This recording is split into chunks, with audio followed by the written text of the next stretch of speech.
Hello, my soul family. Welcome to today's live Q&A chat radio show for the Spiritual Counseling TV network. This is a special show brought to you by Christie Ramirez. She is a psychologist, master's in marriage and family therapy, and a background in psychology. For over 10 plus years, experience with counseling clients, and this has been quite the journey for her. So thank you all for this welcome. So today, as I was reviewing the questions left by certain members at the Spiritual Counseling TV network in the private chat, so if you're a member, you can leave me your questions and I will be choosing randomly 5 questions for each episode. This is a weekly show, so if you want questions answered, make sure you become a member. So question number 1 for today of the week of July 27th to August 2nd, 2020. This woman asked me, lately, I've been feeling discouraged towards my goals and dreams. They seem so far distant and I feel inadequate, like I'm not good enough or simply not enough. I think I'm depressed and I really want to get out of this funk. Please help me. Any advice? Okay. So this woman, like many other humans in the world at this time, are feeling low in motivation because of the lack of resources and restrictions come about. But let me tell you that these restrictions and these own self-destructive thinking is in our own heads. And when it comes to your dreams and your goals, you have far more abilities than you realize. You have potential to reach beyond the limits. You have exponential ability to reach for whatever it is that you want in life. But the truth is that you really need to believe in yourself. And this is where we become our own best friends or our own worst enemy in our minds. And I feel like perhaps a reason why you might feel like inadequate or good enough, like you say here, this sounds like you're seeking the approval of either an external source, a person, or somebody else. And that's where the mistake is, because we are not to seek approval by anyone but ourselves and God. That's my step number 1 for your question. And I feel like this is one of the root causes of your depression, as what you told me in this question, that you're feeling discouraged for your dreams because first, you don't believe in your abilities to achieve this dream, and second, you're seeking the approval from an external source. So maybe it's an external recognition publicly or by a literal person, or just by you not having achieved your goal. So maybe some past failures could have been the reason why you're not feeling inadequate. But let me tell you that your past mistakes do not define your future. And they most definitely do not define who you are right now in this present moment. Because in the present moment is where you have the ability to change your reality. So you really need to get spiritually aligned again and get back in touch with the now. Ground yourself to this moment and ask yourself, what are the steps that I need to do now to make this dream come true? When you make it more tangible and more visible for you like that, by breaking it down in steps, visible short-term goals that's going to get you to that long-term vision, it becomes somehow realistic. And that's the approach that you need to take when it comes to achieving your dreams. You need to make them realistic. Any kind of dream, no matter how far-reaching it may seem, when you ground it into your reality, you can make them seem realistic. You can make them seem tangible. So that is my advice for you. And when it comes to depression, really make sure that you watch last week's therapy session, available for members only. Last week actually was free on my YouTube channel, so go ahead and watch that. But this week I started longer therapy sessions of an hour. And I feel like maybe there are addictions getting in the way and it's causing you to lose control and hence make you feel depressed and inadequate. So you might want to check out that therapy session for this week, which is the addictions therapy session, and the motivational speech on my YouTube channel for releasing from any emotional drama, which I feel like this is in that category. By you ruminating about these thoughts, discouragement, and your own self-doubt, that's emotional drama that's unnecessary. That's you getting in your own way of your happiness and your joy. So think about that woman who sent me that message. All of these names are kept anonymous. for everyone's privacy and confidentiality purposes. So I really hope that this question and this answer really helped you with what you're feeling. If you have any more questions, please feel free to contact me, email me, send me another question, or if you want to book a personal session, we can go deeper into this matter. I'm wishing you an amazing, beautiful day. Namaste. So second question was this other woman who asked me, and this is more towards the relationships and couples therapy topic.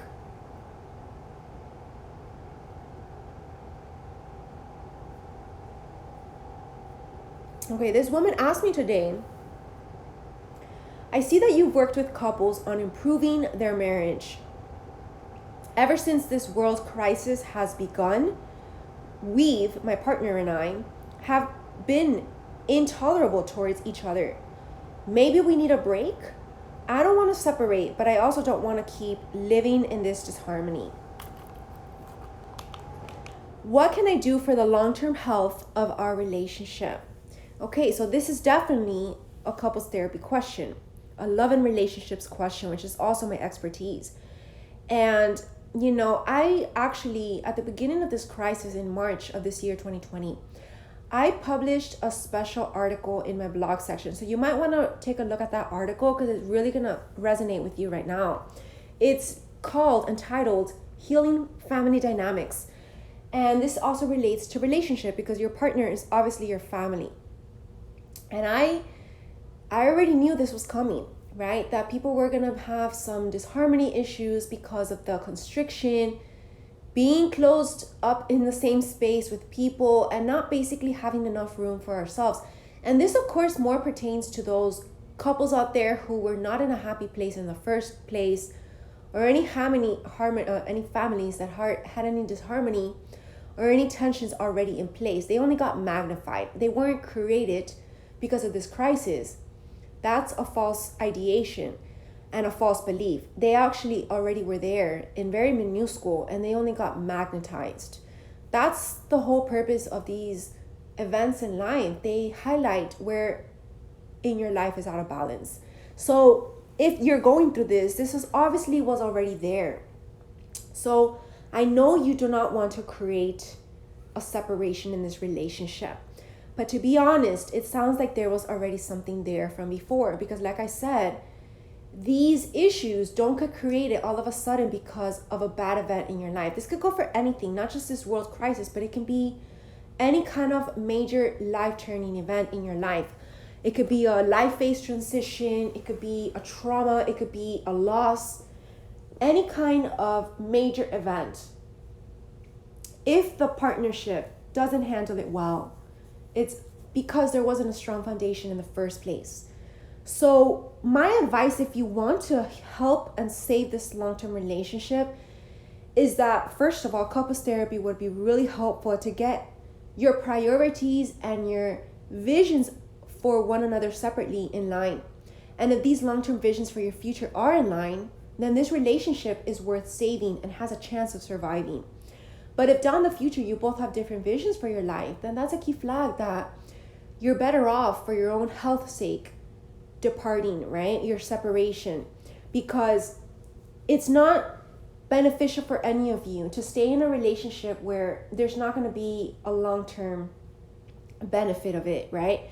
And if you're both getting on each other's nerves, that's something off of alignment in the friendship area and in the couple's intimacy area, because a true power couple and a long-lasting spiritual love, sacred union, they crave to talk to each other. They want to share their day. They want to they want to share all that's happening in their life, and they never get enough of each other, right? That's a healthy partnership. And it shouldn't feel like a burden to communicate with one another. It shouldn't feel like a burden to spend quality time with each other. So if that's the case, then what I feel is that you really need to have a serious conversation about the bigger aspects in this relationship. And I can really help in that, because that's, of course, deeper than just a simple question. But of course, the answer here is that it depends. It's a yes or no, depending on what route you're at, depending on the visions of both of you, and what really the core issue of this initial irritation is. That's the question to your answer. It's very much dependent upon the answers of both of you. So I really hope that this helped you decide if maybe seeking couples therapy might be something you want to join. And I will be having these special talk shows in the future, I think starting September of this year, where it's going to be a couples therapy talk show. So I'm going to be inviting a special couple who wants to voluntarily participate, and I will be interviewing them in the talk show, and we will be doing therapy. So for whatever situation they might have, we're going to talk about those situations on the show. So they have to be comfortable with sharing their situations with others, because that's the whole purpose of the show, is to teach others through example, right? It's kind of like a group therapy live. So that's my goal with that. May I also suggest that maybe what you both need is some communication skills and development, right? Learning about communication, because maybe this is something that you really did not learn. And every couple has a right to not know, right? So don't feel guilty if perhaps there's some skills that have yet to develop in your relationship. This is absolutely normal, and it's nothing to feel ashamed about. And this is what I'm here for. I'm here to teach you how to communicate to those people that you love. So think about that, and if that's something that really resonates and interests you, book a couples therapy session with me. I really hope that this helped you and answered your question as best as I could. Namaste. So now for the third question.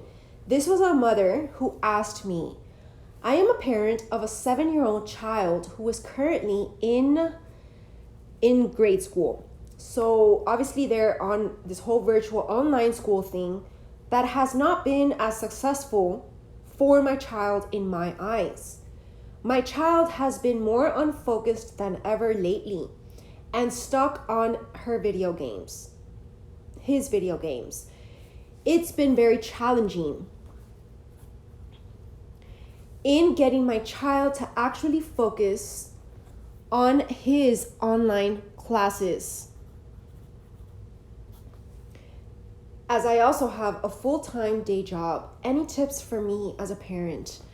Now, this is something that I'm sure a lot of parents out there are struggling with and can resonate with, can definitely have compassion towards, because children right now, I feel in my eyes, are the ones most suffering from this world's crisis, because they're not getting the playtime that they need with their fellow peers, and they're not getting the individual attention from teachers. And I can feel you with this.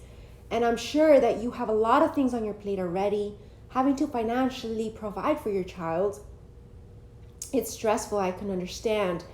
So my tip for this, I am definitely going to come up with a program. I'm in the works of that program. It's called Conscious Parenting. It's specifically for parenting and how they can have more quality parenting in less time, because it's not about how much time you're with your child or having your child just join you, but then not really pay attention to what they really need, which is their emotional needs. So we need to focus on their emotions of the child, because emotionally, children are very sensitive. And I'm sure that nowadays, children are more sensitive than ever, because they're not given the attention that they need, which they get usually from their teacher, being in school full time, and being with their fellow friends. So this has been very hard for young ones. And I'm also in the process of opening up a School of Light for kids. So I'm going to be teaching kids once a week in my School of Light for kids. So that's going to be a membership that you can purchase for your kids as an after-school program, or anytime that they have time. An hour to, up to 3 hours a week that they can do with me, rather than mindlessly and unproductively spending their time on video games or things that have no purpose for their growth, and especially their spiritual evolution, because children are never too early to begin to learn about their spiritual evolution. And back in India and other spiritual places, children at the age of 7 are already learning how to meditate and all of these good things. So it's never too early, like I say, to teach your child the healthy route and helping them to be more spiritually in tune with their body, mind, and spirit. So to answer your question, I would feel that in whatever time that you have present with your child, make it as quality as you can, completely focused on just your child, no phone, no technology. Have very intimate conversations with your child. Try to help them as much as you can in their schoolwork. Try to get it as involved as you can. And if you don't have the time, try to make it as quality as you can. And that's my answer to your question for right now. But I would have to say that I really suggest you take a look at my School of Life for Kids. All of the information is on my school page, which is christieramirez.com/school. So you can get started on registering right now. And the Conscious Parenting Program, which will be available soon within the next coming months. So I really hope that this answered your question, and namaste. Question number 4 was a man who actually asked me, "Hello, Miss Christie. I recently lost a close friend of mine, unexpectedly. We grew up together in childhood, but over the years, as we became adults, we grew apart. This news really shook me and took me by surprise. I feel guilty that I was not there for her as a friend, and I find myself really grieving this loss lately. And I can't focus on my work. I have 2 kids and a job that requires my full attention span. Please help me. What can I do to speed up the grieving process?" Now, first of all, I have a special mindset talk under my features video section that's free for all members. So if you're listening to this on YouTube and this is something that you're dealing with as well, a topic that is pretty much resonating in your life, you can go ahead to my school page. And if you scroll all the way to the bottom, if you become a member, you have access to these free featured videos that I have. And one of the videos was actually titled "How to Grieve from a Divorce." And it's the same grieving process for whatever loss that you're experiencing in your life. So those steps can really help you with this question. And that's my answer to your question, because I'm not going to repeat the whole video in this live Q&A chat, but you can get more through it if you accept your feelings rather than deny them. So don't resist the journey, don't resist the process, because that's obviously the first thing that you can do to delay the grieving process, and you don't want to do that. So you definitely want to allow yourself to feel these emotions and let them flow out of you, purge them out, and naturally go about the different steps of the grieving cycle, which that's what I discuss in the video. So become a member for free. You'll also have access to the free podcast videos that's on a daily, max 1 to 3 minutes a day. So all of that is on my website. Either go to christieramirez.com/school or christieramirez.com/podcast. I really hope that this can help you, and I'm wishing you very much, so much healing, love, and light. Namaste. Last question for today, question 5. This person, anonymous, asked me, "Hi there. I am currently unemployed due to this world crisis right now. I feel helpless and out of resources. I feel unmotivated. I've always wanted to become an entrepreneur and do my own thing. My old job was a 9-to-5 job. Deep down in my heart, I've always wanted to be a chef. I love cooking. I came across your page and you really inspired me to get passionate about my life again. You talk a lot about spirituality. Can you expand a little on how it changed your life personally and made all the difference in the work that you do now?" Okay. So this is quite a loaded question. So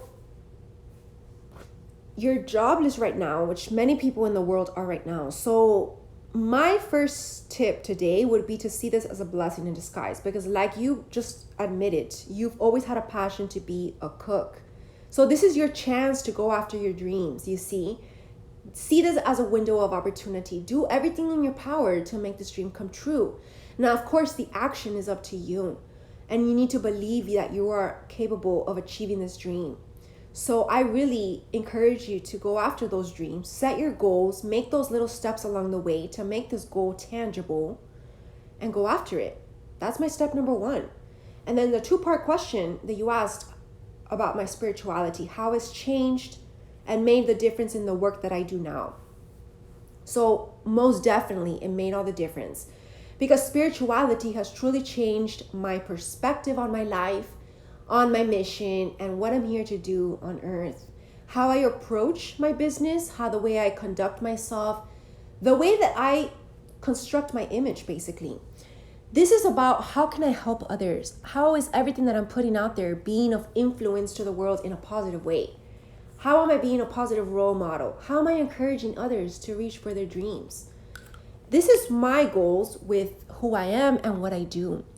And the reason that my business is thriving more and more each day is because all of these ideas are truly divinely inspired, and the divine is running the show. The divine is the one in charge of everything.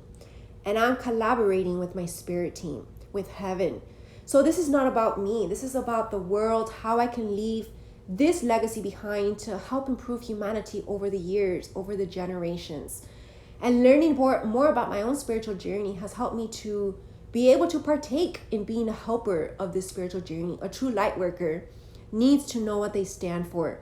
And that's why I created my online school, to teach others about the spiritual journey, because it's not enough to just want to do good. You have to actually know what you're working towards, whose side are you on, and what God is really about, right? What the divine intelligence really is, the truth, the revelations. And that, of course, my friends, has made all the difference in what I do for a living. So thank you all for listening to this live Q&A chat. If you want your question answered on the next one next week, make sure that you become a member of my Spiritual Counseling TV network and leave your questions in the private chat box in the members page. And I'll be so glad to answer your questions on the next episode. Thank you all. Have an amazing and beautiful day. Namaste.